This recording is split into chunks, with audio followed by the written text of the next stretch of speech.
श्री रुद्र संहिता तृतीय खंड। पहला अध्याय। हिमालय विवाह।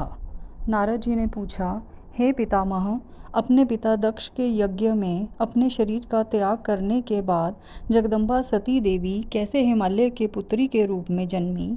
उन्होंने किस प्रकार महादेव जी को पुनः पति रूप में प्राप्त किया? हे प्रभु, मुझ पर कृपा कर मेरे इन प्रश्नों के उत्तर देकर मेरी जिज्ञासा शांत कीजिए। ब्रह्मा जी उत्तर देते हुए बोले, हे मुनि श्रेष्ठ नारद, उत्तर दिशा की ओर हिमवान नामक विशाल पर्वत है। यह पर्वत तेजस्वी और समृद्ध है तथा दो रूपों में प्रसिद्ध है।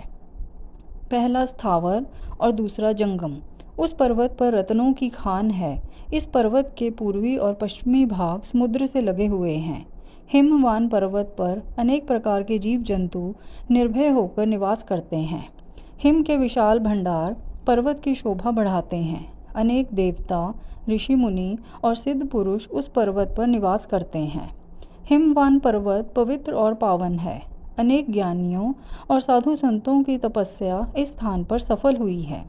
भगवान शिव को यह पर्वत अत्यंत प्रिय है, क्योंकि इस पर प्रकृति का हर रंग देखने को मिलता है। एक बार की बात है, गिरिवर हिमवान ने अपने कुल की परंपरा को आगे बढ़ाने तथा धर्म की वृद्धि कर अपने पितरों को संतुष्ट करने के लिए विवाह करने के विषय में सोचा।